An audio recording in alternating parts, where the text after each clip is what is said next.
यानी प्रकृति के द्वारा, अवतारी शक्ति द्वारा नहीं। तो अवतारी शक्ति के द्वारा जब परिवर्तन हुआ तो राम के समय में राम से टकराने वाले लोग थे, भगवान कृष्ण के समय में भगवान कृष्ण से टकराने वाले लोग थे। अभी ये प्राकृतिक परिवर्तन है। अभी प्रकृति से टकराने वाला कौन माई का लाल है, जो बरसते हुए पानी को बंद कर दे, तूफान को रोक दे, सुमाने लाटाओं को बंद कर दे? ऐसा कौन है? कोई माई का लाल नहीं है। लेकिन नियम है सृष्टि का कि जब कठिन समय आता है तब दो धारें जारी होती है, एक काल की होती है, एक दयाल की होती है। तो वह दयाल की धार रक्षा करने वाली अभी जारी हुई है और वो इन बहनों के ऊपर उतरी है। बहनों ध्यान से सुनो, तुम अगर पालन करोगी तो तुम्हारे घर की बात क्या, तुम्हारे गांव को, तुम्हारे तहसील को, तुम्हारे जिले की रक्षा कर सकती हो, तुम अगर नियम का पालन करोगी तो। कहा जाता है कि तुम अगर पतिव्रता धर्म की पालना करोगी और पतिव्रता के लिस्ट में अपना नाम लेकर के आओगी तो क्या बताऊं, सुन लो। पतिव्रता धर्म की पालना करोगी तो तुम पानी को रोक सकती हो, तूफान को रोक सकती हो, हर चीज़ को रोक सकती हो। तो तुम पूछोगी कि पतिव्रता बनने के लिए क्या करना पड़ेगा? तो ध्यान से सुनो। पति सेवा करे चितलाई तो पतिव्रता कहलाई। तो हर बहन अपने पति के सेवा तन मन लगा करके करो, भूल कर भी उनसे झगड़ा मत करो, उनके आदेश का पालन करो। 3 बातें, ये 3 बातों की तुमने पालना कर ली तो तुम पूछोगे क्या होगा? तो सुनो, अगर 3 बातों की पालना अपने 6-7 महीने कर ली और देखा कि इधर से तूफान आ रहा है, बड़े बड़े टीन के पत्थरे उड़ रहे हैं, घर के छत उड़ रहे हैं, इतना तूफान है, तो तुम लेना हाथ में जल अनुसया की तरह और कहना कि हे बाबा जय गुरुदेव जी महाराज, मैं आपके आदेश का पालन कर रही हूँ। यह तूफान किनारे से निकल जाए, तूफान किनारे से नहीं निकल जाएगा तो बाबा जी को बाबा जी मत कहना। इतनी शक्ति तुम्हारे अंदर है कि, और इसका साक्षी क्या आपको मालूम है? अनुसया, सावित्री ने अपने पति को यम से वापस लाया, अनुसया ने देवताओं को बच्चे बनाए, वह भी तो नारी थी। तो वही नारी का रूप आप हो, आपके अंदर वही शक्ति हो, पर हमने कर्मों के कारण उसे नापाक कर दिया। तो मैं बहनों से प्रार्थना करता हूँ कि आप 3 चीज़ों की पालना कर लेना। और भाइयों से भी सूचना, कोई भी भाई अपनी पत्नी को लक्ष्मी समझे। ऐसे तो स्त्री लक्ष्मी का ही रूप होती है। पहले पत्नी को लक्ष्मी ही कहा जाता था।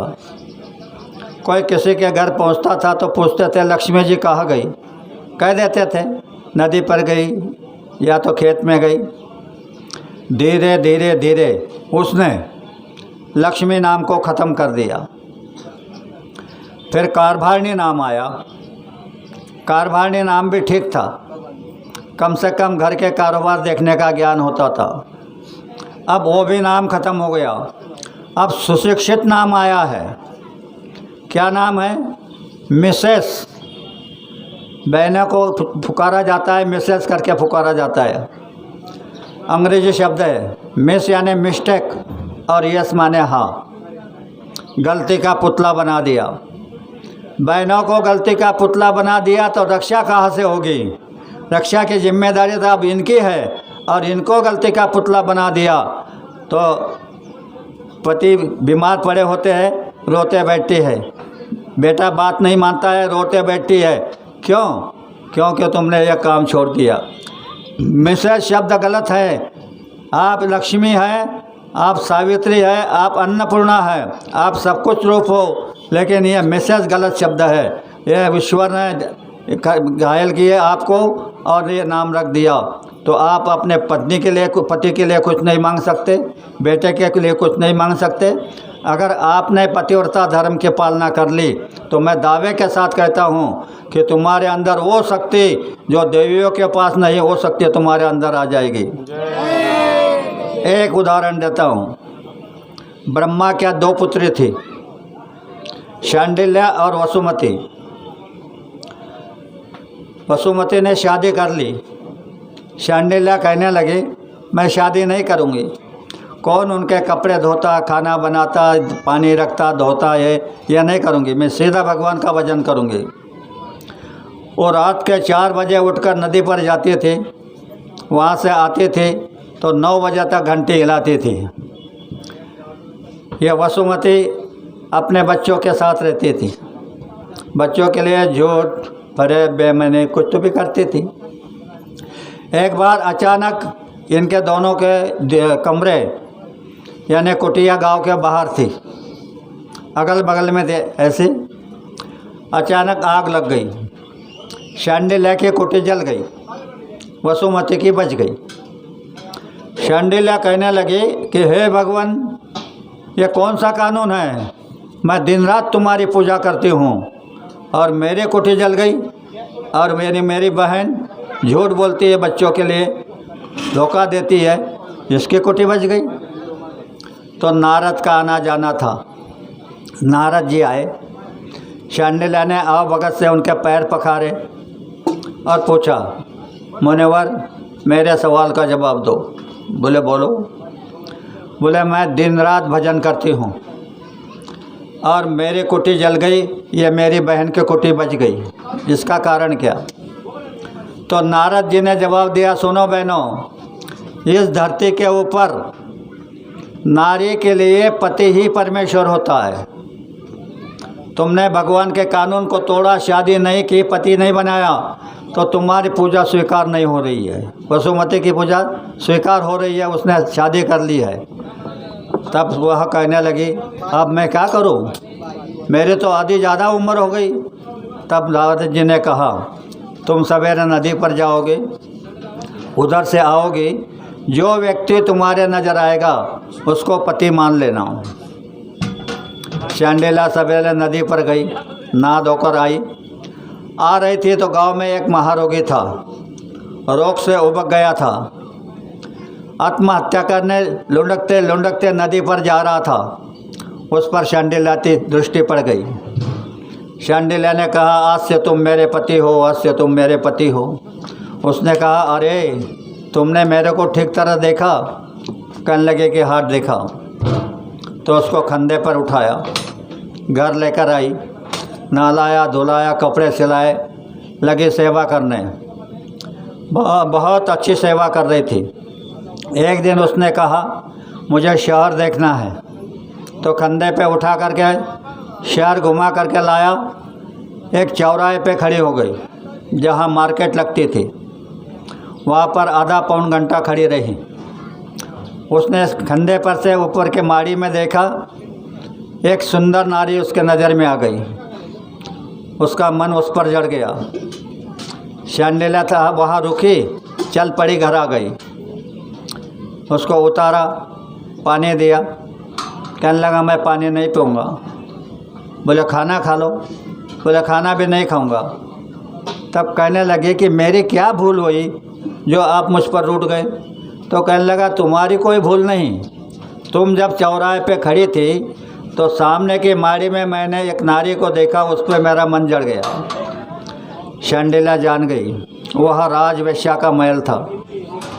शांडिल्य कहने लगी वह तो राजवेश्या का महल है, वहाँ पर एक तो रुपए या तो सुंदर शरीर की ज़रूरत है, और तुम्हारे पास में तो दोनों भी नहीं है, क्या करे?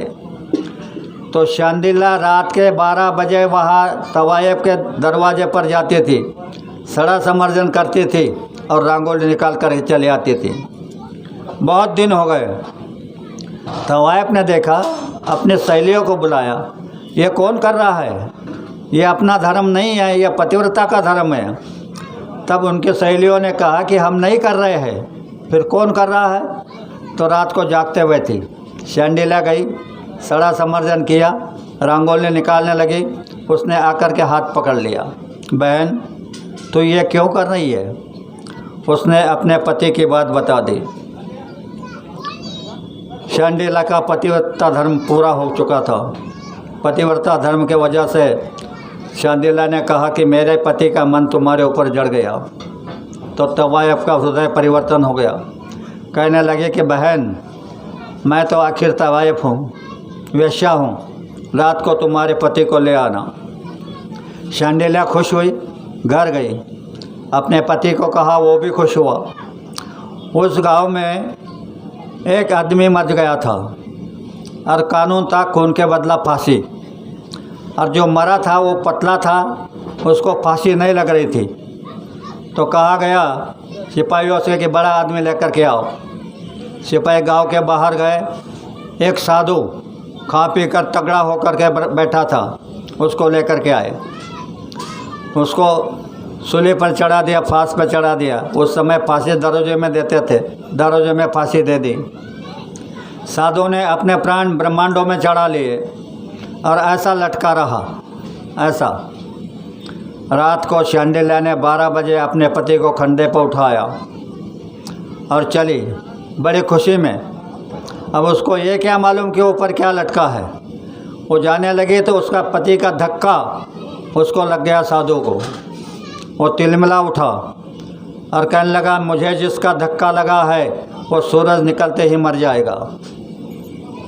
शांडिल्य ने मुड़कर देखा, क्या कहा? बोले, मुझे जिसका धक्का लगा है वो सूरज निकलते ही मर जाएगा। शांडिल्य ने अपने पति को उतार दिया और बैठ गई और उसने प्रण कर लिया। कहने लगे कि हे धरती माँ, तुम अपनी गति को रोक देना। तुम अपनी गति को रोक दोगी तो सूरज नहीं निकलेगा, सूरज नहीं निकलेगा तो मेरा पति नहीं मरेगा। पतिव्रता का वचन था। धरती को अपनी गति रोकना पड़ा। 5 तत्वों पर तुम्हारा अधिकार, तो धरती को गति रोकना पड़ा। चारों तरफ हाहाकार मच गया। देवता नीचे उतर के गए। शांडिल्य को कहा, बहन, तुम्हारे पति को 1.25 पहर मरने दो, हम सुंदर शरीर से उठा देंगे। शांडिल्य ने कहा, 1.25 प्रहर नहीं, 1.25 पल भी वैधव्य बर्दाश्त नहीं करूँगी। शांडिल्य ने नहीं माना। शांडिल्य वैधव्य बर्दाश्त करने को तैयार नहीं, इधर साधु अपने श्राप को पीछ लेने को तैयार नहीं। तो क्या हुआ मालूम है? वो जो शांडिल्य का वैधव्य था वो तुमको 5 दिन के लिए बांट दिया है। आप जो 5 दिन के लिए अलग बैठी है वो शांडिल्य का वैधव्य है। और इसके लिए आपको भी आदेश है कि 5 दिन में आप कभी भी खाना बनाकर परिवार को मत खिलाना। 5 दिन में खाना बनाकर परिवार को खिलाओगी तो तरह तरह की बीमारी लग जाएगी। एमडी डॉक्टर दरोजी बिठा करके रखोगे, वो भी तुम्हारी रक्षा नहीं कर पाएगा। तो इस तरह अपना प्रण, जो पतिव्रता का प्रण होता है वो पतिव्रता होती है।